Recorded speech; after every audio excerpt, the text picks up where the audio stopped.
Street STREETZ to the T, Street HipTv. You already know what it is. You know what time it is. This is live on the street. These are areas that you might not want to go to. Basically, because you have to go to work, or maybe you're way far, or maybe like Kurudi Delhi. And before you come up on top, everywhere don't block. You know how to be now. And that's exactly what it is. HipTv. My name is MC Relax, and I'm here once again on the street, chilling, sitting down, so that we can have an amazing chat with another intellectual. This is an amazing personality. I don't want to mention his name, but trust me, this is someone that is like Martin Luther King. What did I say? Oh, Malcolm X. And let me just say someone like Abraham Lincoln. I have a reason for saying that, which I would explain further, later on in the course of the program. All right, stick around. They call me the Energy King. Make sure your energy is on vibe, and then we can do this together. Let's go. Guys, this is an amazing rapper, very experienced. I mean, this is someone who is Malcolm X, I told you before. I mean, someone who has been consistent in his amazing body of work, and he has not stopped producing amazing tune in the industry. I mean, someone who is not discouraged and is still dropping great hits. I'm talking about no other person but that star that you call AQ. AQ boss, how you doing? And the award goes to God's Engineering by AQ. The headies for 14 years have consistently put up a great award. And I want to thank them for doing this. Okay, so tell me, which street you grew up, Gogo? Which street? Surulere. Eh? You grew up on the streets of Surulere. Aguda Surulere. Eh? Surulere boys, no, the wicked, bad guys everywhere. I mean, I'm no longer there, but I still rep there. You have to leave the hood at a point in time. Yeah, definitely. As a hip-hop artist, I mean, that's what everybody struggles yes. for. You have to leave the hood. So we've left. But tell me something that, you know, Aguda Street taught you in Surulere. I mean, as a young man trying to, you know, hustle the streets, you know, make a living and all that. What the streets would have impacted in me is just understanding that you can get anything if you put your mind to it. Do you understand? Because it also has its plus sides, because you can just step out of your house and rice 100. Oh yeah. Ewa 50. Ewa 50. Egg 20. That time. Of course now. I think it's 40 now. I did tell you like 50. I don't listen. I understand. I still chop out this money. Egg out of 50. It's 50 bucks. I tell you. You can just boil up yourself. You can buy them 30 bucks. And then boil it yourself and carry it to the place. You know. And plantain 50. With 250 you have a decent meal. Wow. So, you know, it has its plus sides. You take what you're given. They give you. They give you orange. Make orange juice. Amazing. So tell me, who are the guys you grew up listening to, basically? Foreign or local? Foreign, local, everyone join. For the foreign guys, definitely Rakim, NWA, Jay-Z, Bone Thugs and Harmony. Oh, Bone Thugs. So sometimes I rap fast because of that inspiration. I remember one of the tracks of Bone Thugs and Harmony. I think Home. There was a time we were actually Crossroads. I think we put up a wager that anybody that can get that first rap in yeah, that's what that used to happen in schools that time. Like that you are winning, if you can actually mime the vocals. No, crazy, very fast. Yeah, it was very amazing. fast. So what about Nigeria? Do you have anybody you grew up listening to in Nigeria? I mean, the tribesmen were very impactful, you know. But just yesterday, I was going through YouTube and I saw this Ice Prince song. Of course, they had the MIs, but I saw this VIP, and I just realized that when Ice Prince was Ice Prince, nobody could really touch him. Hey! You know, I mean, not saying that he's not Ice Prince now. Of course, I understand. But, in the days when the ice was still blocked. You know, you must reach your peak and. Before you get that. No, because Nigeria. So, but the ice is still. The ice is still. So sometimes ice might be turning to cold water or something. But it can still block again. They block go. All right, so great. You know, I think ice was one of my influences. Amazing. Yeah. Fantastic. All right, so let's get into the question. I mean, you've been around for so long, you've been dropping great tracks, but till now it still feels like so many people don't still really, really know AQ, or maybe they know the name and then they can't really attach a face to it or something. Yeah. How would you say that has been for you? Well, it depends on what you came for, right? A lot of people came for fame. I came for something different. You can hear it in my music, but also you also know that the music has to pay the bills. Yes. So understanding the business, which has been very valuable to me, because I've been able to use that to create different revenue sources. It depends on what you came for. I like a life where I can sit down on the street and nobody's harassing me. Imagine if Olamide was sitting down here, everywhere go close. I can still enter that canteen and get food. You understand? I like a private life. So it depends on what you came for. If you came for all of it, shout out to everybody that came to all of it. I mean, that's why we're here. That's why the industry is where it is. That's why the world is looking out for Afrobeats. But music was something that I really loved doing. It was my passion. Hip hop, exactly. I'm not saying that anybody that feels like they need to conform to what is out there is doing anything wrong. Okay. But I like the way it sounds. I like, everything about it, and I like my music sounding that way. Great. Great. Which is not one of the very popular genres out there, but I like what it is, and I like where I'm at as an artist. Great. You be lyric boy now, so you say you go to speak pidgin now. Oh yeah, speak pidgin. All this pause, you don't they pause to balls, you don't they pause. Well, we'll see as it goes. Oh, actually, you don't they go back and go down. All right, so Nigeria, do you feel like Nigeria don't like rap music? Say, now those beats, when they don't they dance, so do you like, because there was a time maybe it was a big deal in Nigeria, but gradually it felt as if you have to really go extremely commercial if you are not really going to the, Yeah. So how did you see that? I mean, you know what people say on social media? They say good music. Yeah. But we don't really know what is good music. So this artist does good music. Hey. You understand? What is good music? The only good music I know is Kanye West label. So I don't know about what the fans want, but I think a lot of that is changing because of the streaming platforms. And the people that have access to the streaming platforms are people that want to hear certain types of songs and everything. With that said, you can't make soap for yourself only if you're a soap making company. If you're a soap production company, you have to make it for the people. So if the people want to dance, you have to give them what they want. If you can't do it, then you have to look for people that fans that can relate to your type of music and stick there. Not trying to be in the. That's why I have a problem with some artists. They try to be in the middle. I can do this, and you're not getting any really right, and they're just sitting in the middle. That's where the problem is. But if the fans want to dance, I'm not saying it's a Nigerian thing. Okay. But what we have to understand is that majority of the people are not really literate like that. You understand? Okay. So you want to be able to sit in a place where those people can understand your music and what they call the elite. You want to be able to sit in the middle. If you can find the balance, then you're good. Good for you. Yeah.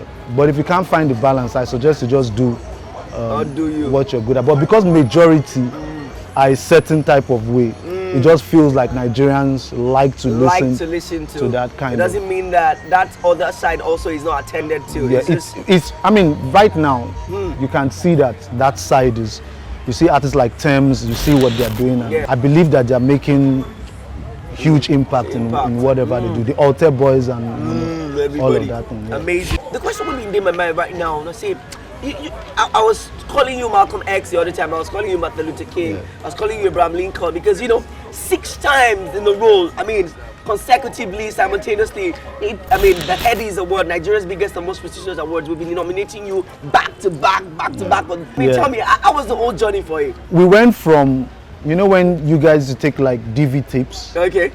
Right, and there's this whole package you have to put in a brown envelope to submit entries. Yes. We went from that. Yes. That entry, because if you have like 5 songs, you're going to submit DV tapes for each. Okay. And each tape is like, at that time, I think it was like 2K or something. It was expensive that time. Yeah, sure, I understand. So imagine having 5 songs that you want to submit. And you still submit CDs as the song. You see. So we went from that and not getting any nomination at all after submitting that. And then at one point I started tweeting that, look, I'm not submitting that. I don't have money again. You know, but now digital now happened. You can now just come, put links and everything. And all that. We started submitting again, and then we started getting nominated at that point. You know, so the growth has been amazing from those eras where, you know, you do all of that and you're just praying that, you know. But the reason why I said at that point that it didn't matter to me anymore, because at that point hip hop was not my major source of income at that point. Yeah, it didn't matter to me anymore when I needed it. Hey, when you needed it when I needed that ginger, for push. you know, for push, I didn't get it. The feeling was still the same when it happened, because you've worked so long for it, and then it finally came. And what was really amazing was I found out that it wasn't about me, because social media just so people had been following that journey and saying finally, you know, and it was just amazing to see that people have been keeping up with me for that long, and they were happy for me that it happened. So it was a great feeling. Great. Right now, definitely, hip hop is not the only thing that you put your hands into. So tell me, what are the things that you find yourself dabbling into and outside of music? I'm about music consumption, the way music is consumed. That's music consumption. That's distribution. Okay. I'm a co-founder of 100 Crowns label. Yeah. We signed Blaq Bonez to Chocolate City.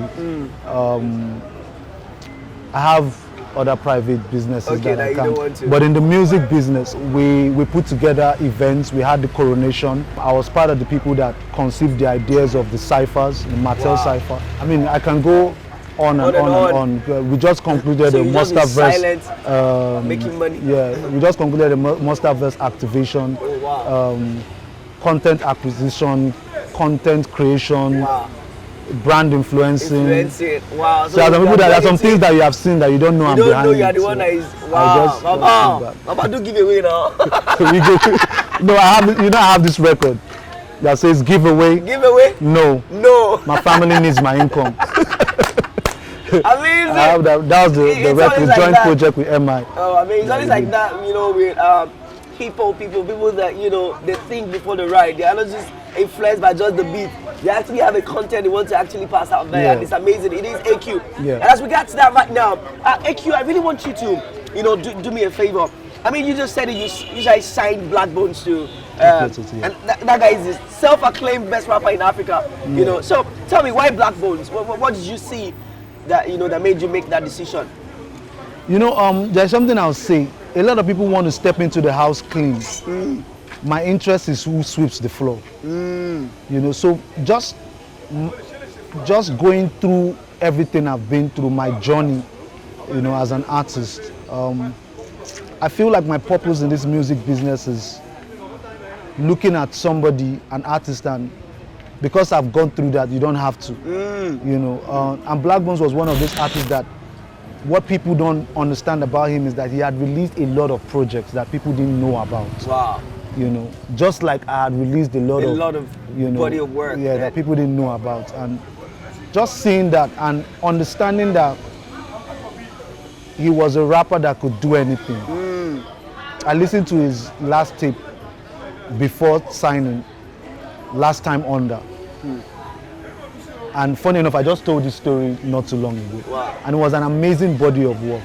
But I kind of saw what was lacking. And I told him that, look, if you don't put pidgin in this stuff, coming from me, coming from somebody like me, it was very funny to him, like, you're talking about pidgin, AQ, do you understand? I told him, if you don't put pidgin in this stuff, it's not going to work. It's not going to move. Yeah.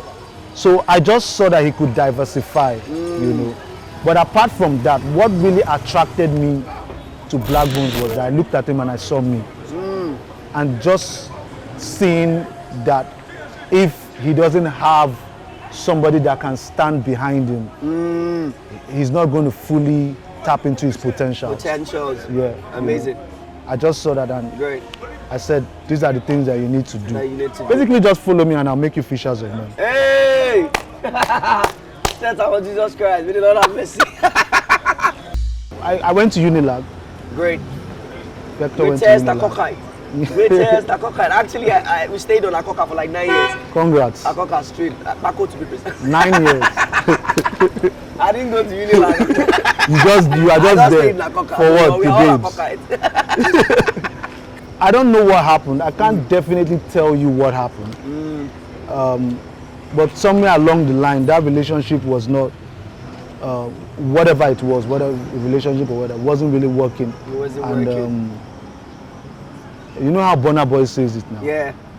Day your Abuja, make I day my Lagos. Day. You understand? And if I hear good news about you, do you understand? I'll smile and to ginger my soul. Yeah. See your struggle. But just as you day there, make I day here. You understand? So just leave me out of it. Yeah. You know. At some point, it wasn't just working out for me. Yeah. Wow. Great. But generally, would you say that because of the way hip hop is right now, you know, the other people, I don't want to say the other people, you know, the sound people that are, you know, that are not majorly into hip hop and rap and all that, because of the attention they are getting, do you think feud amongst the people that, you know, people are still looking up to a bit, do you think that kind of feud is actually good for the industry? That's a very good question. I mean, from my point of view, there are pros and there are cons, right? At the point where it starts to happen, the whole world is tuned in. Okay. Right? But the after effects for upcoming rappers, it's not always very good because brands start to look at you like that's what you guys are about. We don't want to mess with you because it can become physical, can become violent, you know. So there is pros and there are cons, but it's a lot of times because it's like a contact sport, like, you know, it can't be avoided because the egos clash and everything. But for me right now, I'm beef free. Unless somebody wants it. Okay. All right. Finally, just before you go, tell me, what exactly do you think you know, your fans out there, people that actually want to see you everywhere on the label, they are not about the quiet life. They're like, no, like you, we are for you. We need you outside representing the hood. What message do you have for them? I believe if you follow me and if you listen to my music is me. So you know the type of person that I am. Okay. So I believe my fans know the type of person that I am. I believe they give me my privacy a lot.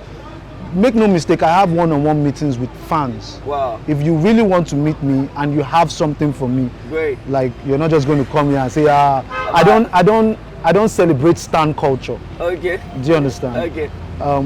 I believe you're a human being and I'm a human being. Okay.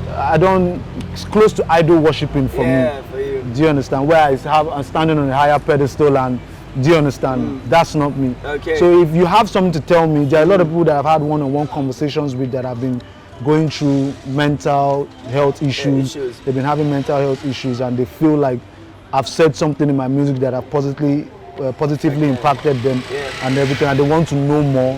You know. I'm not hard to find. I've set up meetings with a lot of people. It's not as if I'm keeping away from people or that kind of thing. But I'm not just I'm not just in front of everybody. Like yeah, me the mic and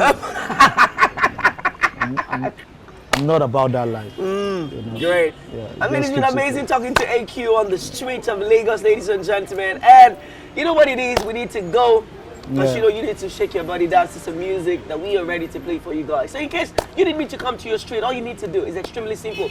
Go straight to Facebook and Twitter at HipTv. And you can go to Instagram at official HipTv. Or you can look for me on every social media platform at MC Relax. Tell me, guy, we need you on this street. We need you to bring this person to this street. And that's going to be extremely easy. You know, that's what it is. AQ, thank you so much. Man, this is one of the interviews I've enjoyed, man. I didn't really sitting on the streets and listen. You know how to bring it out. Oh, I mean, thank you so much. Yeah, nice one. Thank you, boss. Grateful. Thank you.